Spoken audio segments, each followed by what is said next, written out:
Este canal presenta ciencia y comedia un tanto particular. Puede contener sonidos e imágenes fuertes, así como también dibujos muy malos. Y por su contenido, todos lo deberían ver.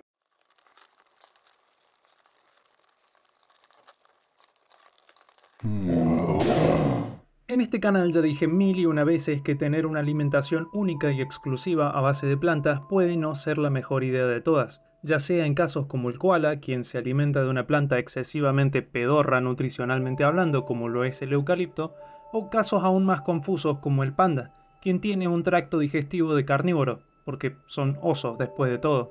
Pero esos son, entre comillas, malos ejemplos. La realidad es que muchos animales pueden subsistir en una dieta herbívora.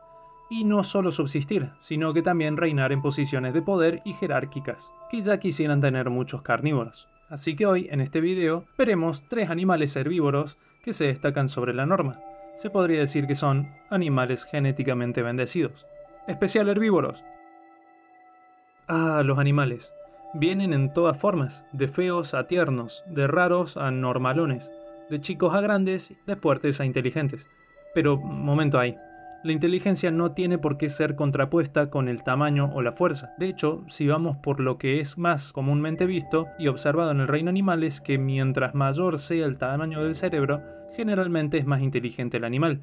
O al menos es el caso con los mamíferos, porque también hay otros animales como cuervos y pulpos que demuestran inteligencia que cada día sorprende más y más. Pero ¿qué tal si juntamos estos factores que se podrían llegar a creer diametralmente opuestos? ¿Cómo lo serían el tamaño y la fuerza junto a la inteligencia en un solo animal? Bueno, obtendríamos a los cetáceos seguramente, o capaz a los elefantes, pero eso no me sirve para introducir al animal del que quiero hablar, entonces vamos a hablar directamente del gorila, los miembros más grandes y fuertes del selecto grupo de los grandes simios, pues los gorilas son excelentes candidatos a ser llamados animales genéticamente bendecidos. Pero antes de empezar, y como dice una señora del Cretáceo, el público se renueva. Y esta es la segunda parte de lo que va a ser una larga serie de videos, así que considero importante explicar unas cuantas cosas, aunque sea de manera breve. Primero, lo más importante. Como dice la introducción del principio, este canal trata temas científicos de manera algo atípica, pero siempre con seriedad, aunque sea de fondo, muy de fondo. Ahora bien, una cosa importante es que trato de tener en cuenta los animales en su contexto natural puro. Si bien se van a ver casos particulares de animales en cautiverio o cómo las acciones humanas tienen peso sobre ellos y sus ecosistemas así como sus números, o incluso también se verán comparaciones con el ser humano, la idea de nuevo es ver y juzgar cómo se desempeñan en su ecosistema. De igual manera, si me equivoco en algo o ignoré algo en particular, por supuesto que están los comentarios abiertos para corregirme y agregar información nueva y refrescante. Bueno, creo que eso es todo, creo. Entonces volvemos con el gorila, el miembro más grande de los homínidos. Pero, ¿quiénes son los homínidos? O mejor dicho, ¿quiénes somos? El término homínido hace referencia a una familia dentro del orden de los primates, donde entre los miembros vivos se encuentran los orangutanes, gorilas, humanos, chimpancés y bonobos, todos conformando un grupo llamado como grandes simios, cada uno con sus diferencias. Pero eso no saca que seamos en el gran esquema de la biología algo así como primos raros lejanos. Sacando los otros 3 de la ecuación y a fines de poder tener una medida con la cual comparar las increíbles bestias que son los gorilas, voy a ponernos de ejemplo junto a ellos. Y sin entrar en muchos problemas con respecto a la estadística, el ser humano promedio mide algo así como unos 65 centímetros y pesa unos 62 kilogramos. Sí, puede ser más pequeño de lo que te imaginas, pero estadísticamente la realidad es esa. Esos son datos con humanos adultos de todo el mundo y obviamente juntando mujeres y hombres. Sí, las mujeres en promedio son algo más pequeñas y menos pesadas que los hombres. Pero estas diferencias no son comparables con las de los gorilas, porque los gorilas son los homínidos que presentan la característica del dimorfismo sexual de manera más notoria, no solo en su apariencia sino también en su tamaño, siendo que las hembras pesan en promedio unos 90 kilogramos y miden unos no tan impresionantes 1 metro y 35 centímetros, y los machos llegan a medir 1,60 metro en promedio y pesan unos 180 kilogramos, siendo un poco más pequeños que nosotros y el triple de pesados. Cualquiera que no haya visto un gorila pensaría que serían una bola de grasa andante, cosa que no son animales sumamente fuertes. Y aunque no lo parezca, su relación peso-músculo no es muy distinta a la humana, con un 37% de su peso siendo músculo, mientras que el 35% del peso humano es músculo. Gran parte de su peso se debe a sus densos huesos. Entonces, ¿por qué los gorilas parecen y son tan fuertes comparados con los humanos? La verdadera pregunta que te deberías hacer es por qué el ser humano es tan débil físicamente. cosa que respondí en un short. De todas maneras, la diferencia radica en la composición de dichos músculos, donde los gorilas poseen muchas más fibras de acción rápida y explosiva, que son más grandes en diámetro. Y esto es porque, como con muchos otros animales, los gorilas llevan una vida relativamente tranquila, en la que los momentos de acción son cortos y violentos, necesitando tener a tope estas clases de fibras, cosa que se nota completamente al verlos. Además, es importante visualizar cómo ellos se mueven. Su locomoción hace uso constante de sus 4 extremidades, con un foco importante en sus brazos. Por lo tanto, los ejercitan todo el día, todos los días. Pero ¿cómo es su vida entonces? Su vida es bastante tranquila, la enorme mayoría del tiempo. Por si no lo saben, los gorilas en todas sus subespecies son autóctonos del África subsahariana, donde todos viven en áreas llenas de follaje y junglas. La especie que más alto vive se encuentra hasta unos 3.500 metros por encima del nivel del mar, y son los más estudiados de todos. Pero todos suelen seguir una misma manera de vivir, vida que por cierto es de hasta unos 40 años en estado salvaje. Generalmente se despiertan con los primeros rayos del sol, que es cuando aprovechan para comer plantas. Luego descansan para recobrar energías y comer más plantas. Y finalmente duermen para empezar el ciclo de nuevo. Y entre medio y cada tanto se comen un par de insectos. Una vida soñada. Es normal además encontrar grupos de gorilas viajando entre destinos para poder comer y formar nidos, similar a una manera seminómade si se le quiere poner un nombre. Los momentos de más apuro y tensión son los conflictos que se pueden encontrar entre individuos del grupo,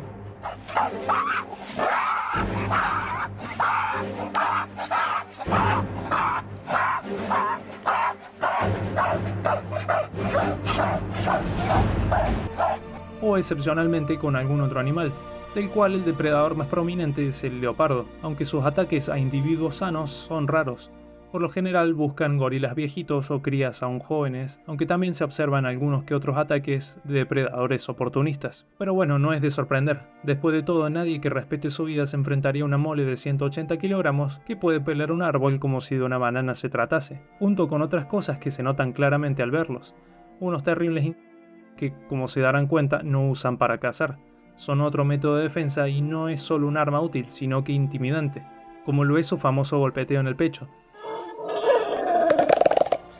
el cual desafortunadamente suena mucho a alguna clase de efecto de sonido de dibujo animado, aunque la realidad es que es un signo de su imponente fuerza y qué tan seguros están de sí mismos. Y una de las cosas que más destacan en un ser tan macizo como lo son es su estómago gordo de municipales amantes de la cerveza. La pregunta que se harán seguramente sea por qué tienen tanta panza. Así que al responder esto también vamos a responder otra pregunta más. ¿Cómo un animal que solo come plantas e insectos puede tener tanto músculo? Como se imaginarán, la respuesta va por el lado de su sistema digestivo, que ocupa muchísimo volumen y se ve así. Por esto mismo es que son tan panzones, tienen tantas tripas que no les queda de otra.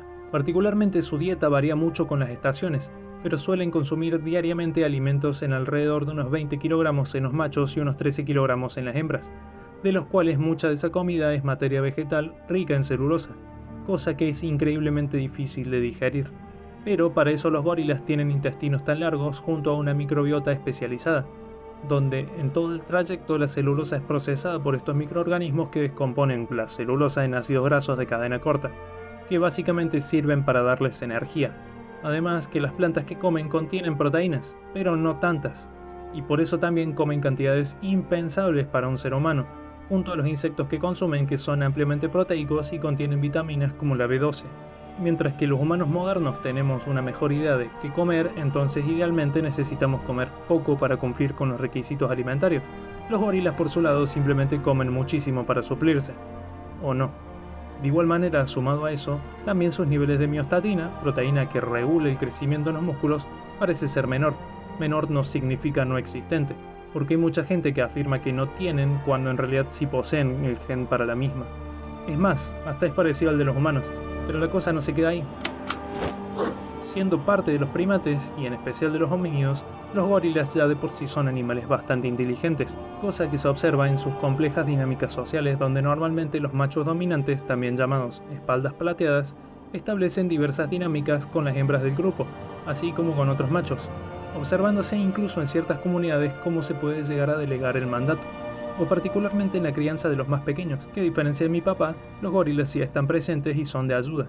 También existe la prominente capacidad de los gorilas para ingerir selectivamente distintas partes de las plantas que consumen, supiendo qué clase de frutas consumir, así como cuáles hojas y qué raíces les son convenientes, porque comer mucho es solo la mitad de lo que los gorilas hacen. También saben comer bien, para mantener sus enormes músculos. Y claro, es imposible hablar de la inteligencia de los gorilas sin mencionar a Coco, la gorila que les hizo creer a mucha gente que son seres con capacidades para comunicarse mediante señas, cosa que cada vez queda más desacreditada debido a que se estima que Coco simplemente sabía qué señas específicas presentaban respuestas particulares en sus cuidadores, algo así como un perro de Pavlov doble, donde tanto Coco como los investigadores sabían que iban a obtener algo, ya sea comida o la ilusión de comunicación real. Si bien la existencia de Coco y sus experimentos desviaron la mirada que podría haberse dado en estudiar el verdadero lenguaje de los gorilas, creo que la importancia que se le dio en los medios así como en la cultura popular, sin lugar a dudas fue de gran importancia y ayuda a la visualización de estos animales y su condición en peligro crítico de extinción, dado que sus hábitats coinciden con la actividad humana en creciente aumento, así como en guerras o en su momento se les dio caza a manera de trofeo. Casas que a día de hoy continúan aunque sea de manera ilegal. Y de los gigantes en su mayoría pacíficos, que son los gorilas, pasamos a un gigante para nada pacífico, manteniéndonos aún en África, el hipopótamo. Los hipopótamos comunes o verdaderos son sin duda uno de los animales más imponentes del mundo terrestre, quedando atrás solo del elefante y quizás los rinocerontes. Un auto promedio tiene 4 ruedas en contacto con el piso, y pesa algo así como 1,5 toneladas, o sea unos 1500 kilogramos. Tienen una altura promedio de 1,5 metros más o menos, mientras que de largo miden unos considerables 4 metros, de nuevo en promedio, así como un poco más de 1,5 metros de ancho. Todas estas métricas que mencioné aplicarían casi perfectamente a un hipopótamo, a excepción del ancho, porque normalmente tienen entre 1 metro a 1,50 metros de ancho. Y tampoco tienen ruedas, tienen piecitos cortos. Aunque imagínense esto, un auto herbívoro con dientes capaces de darle envidia a un león, recubierto de una gruesa capa de piel de unos 6 centímetros que vive en ríos y por las noches come alrededor de unos 50 kilogramos de pastos. Y para nombrar más cosas increíbles también, poseen genes especializados para contrarrestar al sol. Sí, secretan una serie de sustancias que toman un color rojizo que parece sudor sangriento, pero no lo es, en realidad es un muy potente y necesario bloqueador solar. Pero rebobinemos. Para empezar, son nativos de África, en especial el África subsahariana.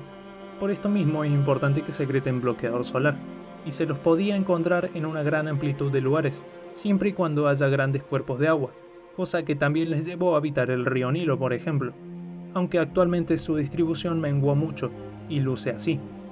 Y sí, por supuesto que su declive y su actual estado de vulnerabilidad se debe a las múltiples guerras que afligen África desde hace años, así como muchas políticas y empresas invasivas de su hábitat. Pero también como su hábitat es invadido, los hipopótamos también invadieron otro, el río Magdalena de Colombia. No es como si hubieran podido llegar por sus propios métodos, ¿no?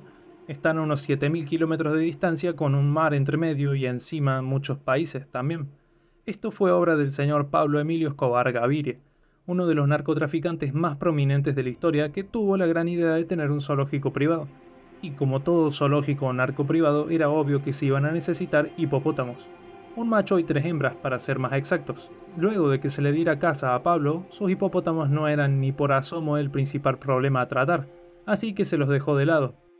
Actualmente existen más de 150 hipopótamos rondando el río Magdalena y sus cercanías, siendo que no hay manera real de pararlos, más que matarlos a todos o reubicarlos. Pero reubicar tantos hipopótamos tiene tanto más complejidad que erradicar la corrupción de Latinoamérica. Así que por el momento hay propuestas pero no muchas soluciones. O sea que se necesitan literalmente guerras, capitalismo o genocidios totales para acabar con los hipopótamos. Pero ¿por qué son tan prominentes fuera de estos casos? Como ya dije, son prácticamente un automóvil con vida. Son muy territoriales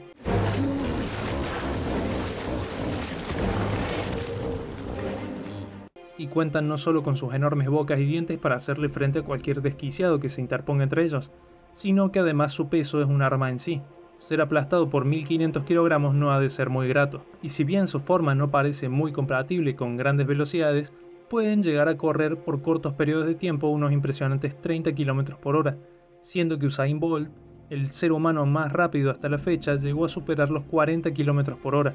Pero las posibilidades de que seamos un velocista olímpico son muy bajas, así que en promedio el ser humano normal llega a correr en momentos cortos de mucha intensidad a una velocidad de unos 21 km por hora. Entonces no es buena idea acercarse. Y eso no solo aplica a humanos, aplica a cualquier animal, porque los hipopótamos no tienen depredadores reales. Sí, uno que otro animal puede intentar comerse a los realmente enfermos o a los realmente jóvenes, pero no a los adultos sanos. Sumado a que, como se habrán dado cuenta, son animales semiacuáticos que viven en enormes comunidades de entre 10 a 30 individuos. Pasan gran parte del día en el agua refugiándose del calor y es recién a la noche cuando se encuentran más vulnerables, entre comillas, porque salen a recorrer los alrededores para comer, haciendo que intentar enfrentarlos sea una real pérdida de tiempo y de esfuerzo.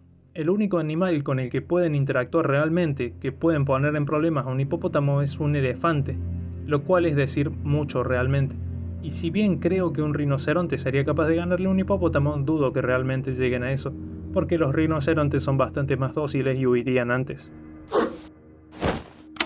Y sí, parte de su gran porte también es por la cantidad enorme de tripas que tienen, considerando que la enorme parte de su dieta consiste en diferentes pastos, siendo que no son delicados a la hora de elegir cuáles, como los gorilas, aunque ocasionalmente comen frutas y capaz algún que otro cadáver, raras veces. Todo empieza con cómo comen su comida. Claramente no tienen dientes para molerla, como muchos otros animales. Ellos solo rompen lo suficiente su comida como para poder tragarla. Luego, su sistema digestivo es sumamente único, poseyendo un estómago que se divide en 3 partes, a diferencia de los rumiantes que poseen 4.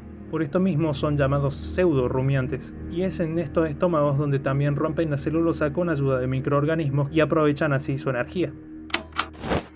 Pero no termina ahí. Normalmente no se caga donde se come, literalmente. Muchos animales saben eso. Y como los hipopótamos no son tontos, no salen a defecar a la tierra donde se alimentan. Sería peligroso. Entonces deciden hacerlo directamente donde viven la enorme mayoría de su vida, el agua, creando un espectáculo digno de ver, oler y degustar. O eso pensarán los demás animales con los que comparten su río.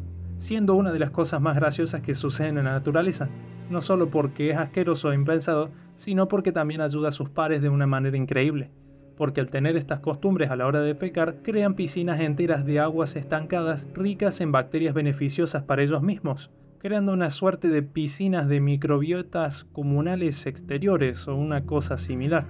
Y sí, los hipopótamos son maestros en modificar el terreno donde quiera que vayan, no solo con su lluvia marrón, sino que también con cómo afectan biogeoquímicamente su entorno, en tanto a lo que es el ciclo natural del silicio, encontrándose que llegan a ser responsables del flujo de hasta un 76% del silicio en el río Mara, siendo muy posible que tengan un efecto similar en otros ríos. ¿Y qué mierda es el ciclo del silicio?, te preguntarás.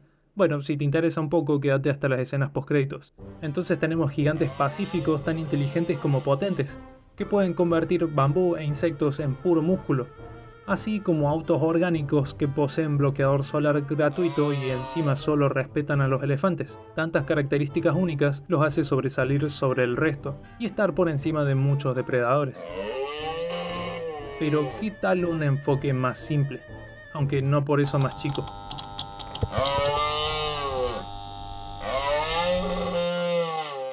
Los alces se distribuyen a lo largo de todo el hemisferio norte, siendo el cérvido más grande que existe, respetando la regla de Bergman, donde a menores temperaturas mayores son los animales, cosa que es realmente sorprendente, porque al menos que hayan visto un alce en persona, o aunque sea en un video, no hay manera de darse cuenta lo descomunalmente enormes que son. Un alce puede llegar a medir hasta unos 2,20 metros contando sus astas, pero si medimos su altura al hombro, pueden llegar a medir hasta 1,90 metros y pesar hasta unos 800 kilos en los especímenes más grandes. Tan descomunal tamaño les hace no tener depredadores reales, más que el tigre o quizás algunos osos valientes, e incluso así, como ya hemos visto con los otros dos casos, lo normal es que ataquen a las crías o a los enfermos y a los viejos. También famosamente se dice que las orcas son los únicos depredadores que pueden cazarlos sin problema, cosa que es medianamente cierta, pero la verdad es que no es que se encuentren muy seguido, solamente cuando los alces se encuentran atravesando grandes cuerpos de agua que justamente tengan orcas. La realidad es que los pocos casos que se conocen son meramente oportunistas. Como los demás cérvidos, los alces macho y muy pocas hembras desarrollan astas, que son un tipo de cornamenta usada generalmente como método para atraer pareja y también son usadas para pelear y demostrar poderío, aunque sin dudar las usarían para defenderse de cualquier otro animal. Generalmente son seres solitarios, con excepción de madres con crías, y no es que sean realmente territoriales, más allá de la época de apareamiento, siendo animales con un sentido de la precaución bastante desarrollado, prefiriendo huir muchas veces, como otros ciervos. Solo que los alces son conscientes de su enorme tamaño y no tienen problema en enfrentarse si es que no les queda de otra. Y tan grandes astas necesitan crecer rápido, porque poseen una fina capa de piel que las recubre, proveyendo de sangre, cosa que cuando ya no es necesaria parece que les pica o algo, porque se arrancan la piel sin problemas, dando lugar a vistas realmente aterradoras e intimidantes, cosa por la que pasan seguido en su vida. Curiosamente se pensaría que su enorme tamaño se debe a una gran ingesta de fibra como los gorilas o los hipopótamos. Después de todo son rumiantes, poseen 4 estómagos, pero no pueden digerir grandes cantidades de celulosa o fibra. Esto mismo lleva a la distinción entre rumiantes, ya sea de tipo ganado o de tipo alce, porque como los gorilas, los alces son bastante inteligentes como para buscar y seleccionar comida, centrándose en encontrar alimentos altamente nutritivos y bajos en fibra, encontrando casos de alces que mueren de hambre con el estómago lleno de paja y otros alimentos fibrosos, dado que les resulta casi imposible digerir tantas cantidades de fibra. Sumando su dieta exigente y que están hechos para el frío, son las pocas cosas que salvan a los alces de ser unas moles domesticadas. Hablando del frío, sus narices son tan prominentes porque cuentan con un sistema que calientan el fríísimo aire que ingresa a sus pulmones, aunque poco a poco van perdiendo su hábitat. Y por más de que por el momento no haya señales de que sus números vayan en un claro descenso, eso pronto puede cambiar, porque con el avance de los climas cálidos, los alces se ven obligados a vivir en zonas cada vez más calientes, cosa que no es problema realmente por su fisionomía, sino porque al entrar en climas más cálidos muchos parásitos como las garrapatas ven a los alces como un objetivo ideal, llenándolos de enfermedades e incluso prácticamente chupándoles la vida en algunos casos. Sumado a esto, los ciervos comúnmente pasan a compartir terreno con ellos, gracias a las cálidas temperaturas, lo que significa que los alces se encuentran expuestos a aún más enfermedades contra las cuales nunca han estado en contacto. Por el momento no pasa mucho, pero es cuestión de tiempo. Y eso es todo. Los alces pueden no ser sumamente complejos ni tener mecanismos genéticos impresionantes, pero aún así, sin lugar a duda, su enorme tamaño es cosa suficiente para ser un animal impresionante y respetable. Y hasta acá llegó el video. Espero ahora que entiendan que se puede estar fuerte a pura lechuga, si poseen muchos estómagos y cambian su genética totalmente y comen algo mejor que lechuga y comen mucho.